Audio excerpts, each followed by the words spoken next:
Let's take a look at the first normal form, which is the simplest. First normal form is designed to prevent your database structure from having multi-valued attributes or composite attributes. There are a few ways to describe this. I'll give you a couple of different definitions. The first one comes from URAC, and it says that the value stored at the intersection of each row and column must be a scalar value, and a table must not contain repeating columns. So we need to go over what this means. A scalar value is a value that just has one value in it. Okay, so it's not a composite value, it's a scalar value. You'll see a different definition below where we actually talk about a table being in first normal form if all of the columns are atomic. That's the word I'm going to be using. But the whole idea behind being scalar or being atomic is that in a cell, and of course a cell is the intersection of a row and a column, in a cell there is no subparts. You can't mush multiple things into a single cell. That's the first part. The second part, the Murac definition says that it must not contain repeating columns. And actually, our definition is going to use the same term. You can't have repeating columns. This means that you should only have one instance of every column. So if I had a table that looked like this, and these are my cells, I would never want to see something like A comma B inside one cell, because that means that I have a repeat. Sometimes this is referred to as the comma rule, and the comma rule is basically says if you are putting values into a table cell, if you see a comma in it, it usually means that you have value 1, comma, value 2, and that is immediately suspect. So this comma rule is basically a way to describe no repeating columns. We're going to go through some examples in just a second. So let's examine a sample table. This is a table of books. We have 4 different books in the table, and books will have titles and authors, a publication date, and keywords to help find the books more rapidly. And at the top, we've repeated our first normal form definition. So take a look at this table and tell me if this table is in first normal form.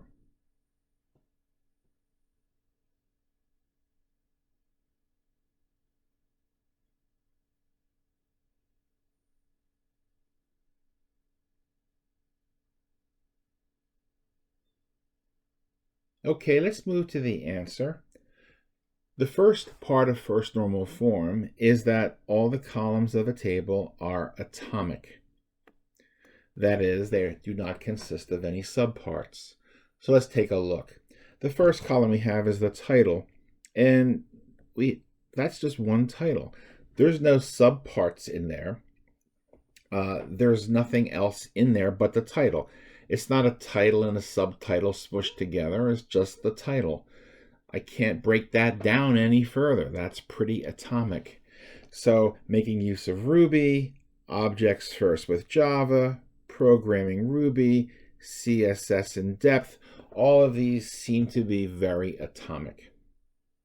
All right, let's take a look at our author columns. Well, notice that in the author columns, we just have one word. That's the author's last name. And so there's not much of a way I could break that down into any subparts. That is the author's last name. So I would say that's pretty atomic as well. If we look at the publication dates, there's only one date of publication. We don't have the original date of publication and the date of revision. We only have one date. So again, that can't be broken down any further. That's just one field. Oh, when I look at the keywords, every keyword is pretty much one word. So I would say that if we're looking at being atomic, we would say yes. All of these columns are in fact atomic. But now we have to look at the second part of first normal form, that there are no repeating columns of associated data. Let's take a look. Well, we have the title, and there's only one title field. Okay, seems good. There's only one publication date field, so this is good. So these two fields do not repeat.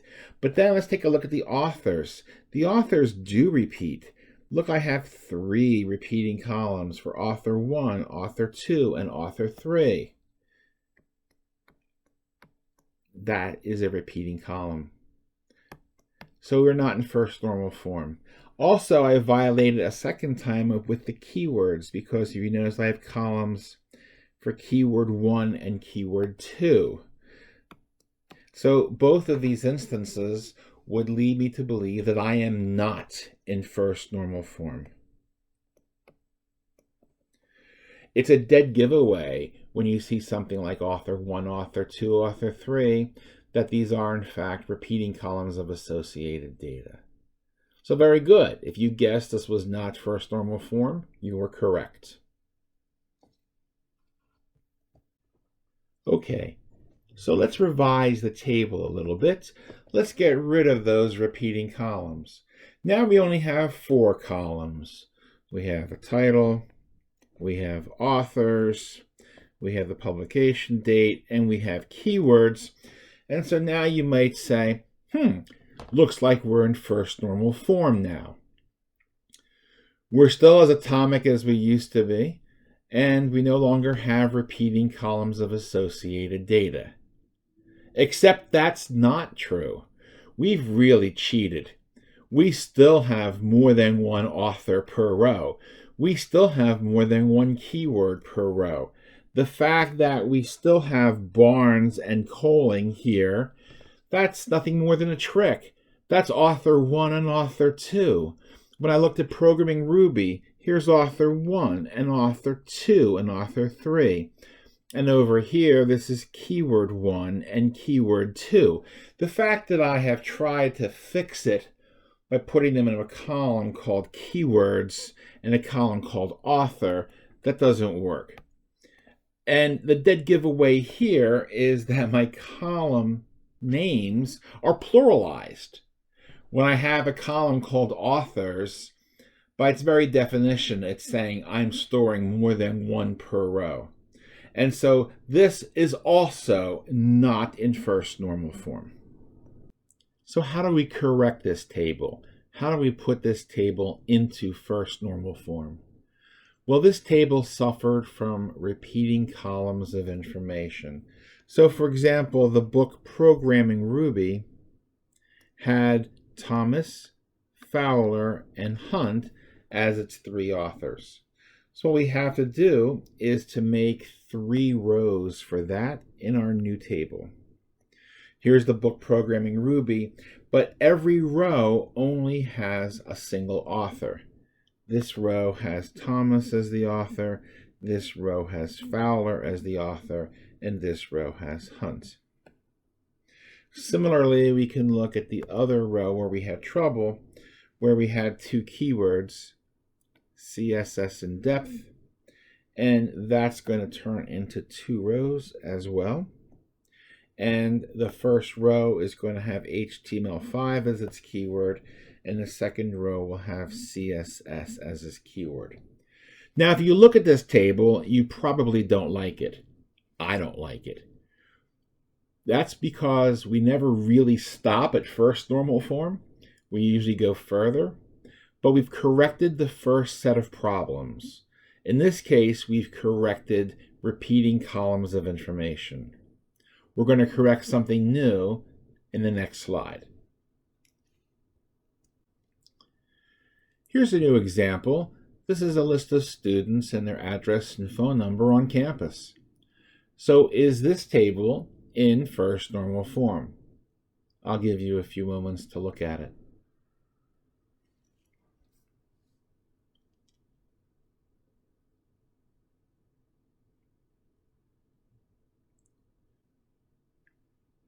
So if we look for repeating columns, first of all, we don't see any. I see name, address, and phone. None of these things are the same thing, so every column is different, and there's nothing squeezed into a single field with commas. There's not multiple addresses per row. There's not multiple phone numbers. So I'm going to say that the second part of first normal form is okay. We're looking good so far. But let's take a look at the atomicity of these columns. Are the columns atomic? Well, phone number looks pretty atomic. I mean, I could break it into exchange and area code, but in general, I think that's just the phone number. So that looks good. How about the name column? When I look at these names, I ask myself, are they atomic or could they be divided into subparts? And if I think about it, here I have a first name and a last name, Frank Kennedy, and Alicia Miles, and Derek Wilson. In fact, I have a first name and a last name. So I would say that no, the name field is not atomic. Even when I look at the address field, which at first glance seems okay, here's Holly Point 416, here's Holly Point 201, here's Chestnut Hall 271. But then eventually I realize that that's not atomic either, because the building Holly Point and Chestnut Hall is in the field, but also the room number is in the field. So these two columns do not pass the atomic rule for me. So I'm going to say, no, this table is not in first normal form. So how would I change this table to convert it to first normal form? Well, I would take all of these columns that were not atomic and break them up into their parts. So the name column is going to go to first name and last name. And my address is going to go to two columns, a column for the dormitory and a column for the room. And now you can look at my new table and say, yes, this is in first normal form. Every field is atomic, and there are no columns of repeating data.